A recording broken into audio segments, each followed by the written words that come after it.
네, 사랑하는 빈내리 성도 여러분, 5월 22일 수요일 우리 큐팀 패밀리 은혜 함께 나누도록 하겠습니다. 아마 여러분들도 법원의 앞이나 또는 홀, 또 다른 사법기관 앞에 눈을 헝겊으로 가리고 또한 오른손에는 검을 들고 왼손에는 이런 천칭을 든 신상을 본 적이 있을 것입니다. 로마 신화 이야기에 등장하는 유스티티아라는 신하인데요. 바로 이 왼손에 든 그 천칭의 역할이 바로 공정함을 뜻합니다. 지금은 시장에서 우리가 물건을 살 때 또한 전자저울로 정확한 무게를 잴 수 있지만요. 예전에는 이 저울의 반대쪽에 놓는 그 추의 무게로 장난을 쳐서 물건 값을 높이 받는 경우가 있었습니다. 그래서 바로 이 공정한 추의 무게로 바로 된 정의를 놓겠다는 그 의미로서 이런 신상을 사법기관 앞에 두었던 것 같습니다. 오늘 말씀을 같이 읽으면서 이 성경과 하나님이 말씀하는 공의, 정의, 정직은 무엇인지 한번 생각해 보는 시간이 되시길 바랍니다. 잠언서 11장 1절에서 6절까지 같이 읽습니다. 속이는 저울은 여호와께서 미워하시나 공평한 추는 그가 기뻐하시느니라.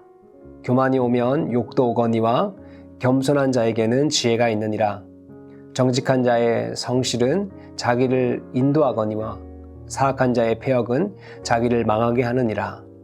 재물은 진도하시는 날에 무익하나 공의는 죽음에서 건지느니라. 완전한 자의 공의는 자기의 길을 곧게 하려니와 악한 자는 자기의 악으로 말미암아 넘어지리라. 정직한 자의 공의는 자기를 건지려니와 사악한 자는 자기의 악에 잡히리라. 네, 이미 앞에서 제가 유스티티아 신상을 말씀드리면서 공정한 저울에 대하여서 말씀드렸습니다. 하나님께서도 속이지 않는 정직한 추, 정직한 저울을 기뻐하신다고 오늘 말씀합니다. 즉 하나님은 우리가 공의, 정의, 정직으로 살아가기를 원하십니다. 그렇다면 오늘 말씀에서 공의와 정직에 대하여서 어떻게 말씀하시는지 봅니다. 첫째, 정직, 공의는 바른 길로 우리를 이끌어 줍니다. 3절에서 말씀합니다. 정직은 바른 길로 우리를 인도하고 5절의 공의는 그 길을 곧게 한다고 말씀합니다. 정직하게 공의롭게 사는 것은 우리의 삶을 평탄케 한다는 말씀입니다. 정직하게 사는 것은 인간이 기본적으로 갖추어야 할 덕목입니다. 이것을 다른 말로 윤리적 삶이라고도 합니다. 정직하게 사는 게 손해보는 것 같지만 결국은 정직한 자가 승리하게 된다고 우리는 믿습니다. 그러나 우리 시대가 약화해져서 정직하게 사는 게 더 어려워지고 손해보고 또한 극복하기 어려울 만큼 정의가 흐려지는 것이 이 시대의 모습입니다. 그래서 정직하지 않게 살고도 또한 당당할 수 있는 세상의 모습에 요즘 젊은 세대들은 노출되어 갑니다. 그래서 그들이 정정당당하지 않은 방법으로 부를 축적하고 거짓말을 해도 이해해주는 사회 속에서 성장하고 있습니다. 그러나 하나님은 정직, 공의는 바른 길로 인도한다고 말씀합니다. 그것은 세상의 정직과 공의와는 다릅니다. 시대마다, 문화마다 그 사람이 속한 나라의 법체계에 따라 다른 공정함이 아닌 하나님의 법에 따른 삶을 살 때 우리의 삶을 바른 길로 하나님께서는 인도하신다는 것입니다. 저는 이것을 하나님의 섭리의 법칙이라고 말씀드립니다. 하나님은 우리가 정직하게 살 때, 하나님의 공의로 믿고 의지할 때 그 섭리하심으로 인도하신다는 것을 믿으시길 바랍니다. 누구나 정의롭다, 정직하다 또는 정직하게 살아도 대접받지 못한다고 말씀하지만 우리는 하나님의 섭리를 믿고 하나님의 공의에 순종하며 살아야 될 것을 우리 함께 다짐해 보시길 바랍니다. 두 번째, 정직, 공의는 우리를 구원하게 합니다. 4절, 6절에 또한 말씀합니다. 공의는 우리를 죽음에서 구하고 건져낸다고 합니다. 갑자기 옛날 우화가 하나 생각이 나는데요. 토끼가 구덩이에 빠진 호랑이를 구해주니까 그 호랑이가 살려준 토끼를 이제 나와서 잡아먹으려고 했다는 우화입니다. 이 이야기에서처럼 구덩이에서 구출해주는 것과 살려준 의인을 기억해야 할 것을 잠언에서도 우리가 말씀하고 있는 것일까요? 물론 잠언의 말씀이 윤리적이고 또한 도덕적이며 누구나 지켜야 할 격언의 말씀을 하고 있습니다. 그러나 성경은 하나님의 말씀임을 기억해 주시길 바랍니다. 살아있고 사람을 변화시키는 힘이 그 가운데 있음을 우리는 기억해야 합니다. 사람을 변화시키는 바로 그 큰 힘은 바로 인간을 죽음으로부터 구원하는 것입니다. 어려움에 빠진 사람을 일시적으로 구해낼 수 있습니다. 그러나 그 사람의 죽음까지도 인간은 책임질 수 없습니다.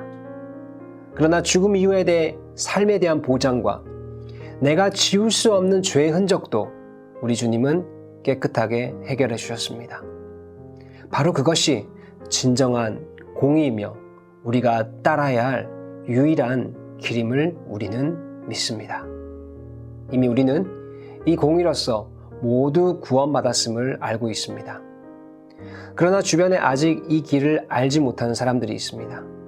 그들에게도 이 길을 알려야 할 의무가 우리에게 있습니다.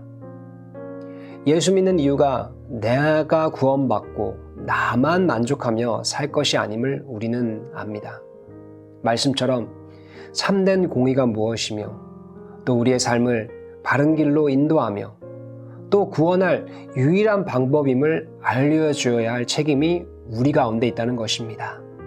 사랑하는 성도 여러분, 정직과 공의로 오늘도 살아내시길 바랍니다. 혹시 이 방법을 잊은 채 오늘 하루를 사셨다면 다시 한번 다짐해 보시길 바랍니다. 오직 이 방법과 이 길만이 우리를 인도하고 영원한 참 자유의 길로 인도할 수 있음을 기억하시고 함께 전하며 나누는 복된 우리의 삶이 되시기를 바랍니다. 우리 같이 기도하겠습니다. 사랑과 은혜의 주님 감사함을 드립니다. 오늘 말씀을 통하여서 공의로운 길, 또한 정직한 길, 그것으로 인도하시는 우리 하나님이 있다고 말씀해 주셨습니다. 또한 세상에 어떤 다른 방법으로도 또한 우리를 인도할 수 없다고 말씀해 주셨습니다. 하나님 아버지, 먼저 우리를 구원하여 주셔서 또한 그 구원의 법칙을 먼저 알려주신 그 은혜에 감사함을 드립니다. 이젠 또한 그 인도하심에 따라서 그 공의에 따라서 우리가 그 섭리 가운데 살기 원합니다. 내 의지대로 살려고 했던 모습들을 이 시간 다시 한번 공의로우신 하나님의 방법을 기억게 하여 주시고 또한 하나님의 말씀대로 사는 것이 가장 공의롭고 정직하며 또한 우리를 구원하는 길임을 오늘 말씀하여 주심을 그대로 순종하고 또한 따르기 원합니다. 하나님 아버지, 이제는 또한 이것으로만 내 스스로 내 삶에 만족할 것이 아니라 아직 이 길을 알지 못하는 또한 이 죄를 씻길 수 있는 유일한 방법이 예수 그리스도의 공의밖에 없다는 것을 모르는 그들에게 전할 수 있는 자 되게 하여 주시옵소서. 우리 입술을 주장하여 주시고 또한 우리가 뿌렸을 때 열매가 나지 않는다고 낙심치 않게 하여 주시고 주님께서 속히 임하여 주시고 그들을 구원하여 주시고 우리와 함께 이 공의의 길로 순종하며 나아갈 수 있는 우리 모두 되게 하여 주시옵소서. 오늘 하루의 삶을 주님께 또 의탁하며 또 오늘 하루의 삶을 돌아보며 아직 주님의 공의를 우리가 놓치고 살았다면 다시 한번 다짐하며 나아가는 모두 가운데 임하여 주시옵소서. 사랑과 은혜가 많으신 우리 주 예수 그리스도 이름으로 기도드렸습니다. 아멘. 네, 계속해서 각자의 기도 제목을 놓고 기도하시겠습니다.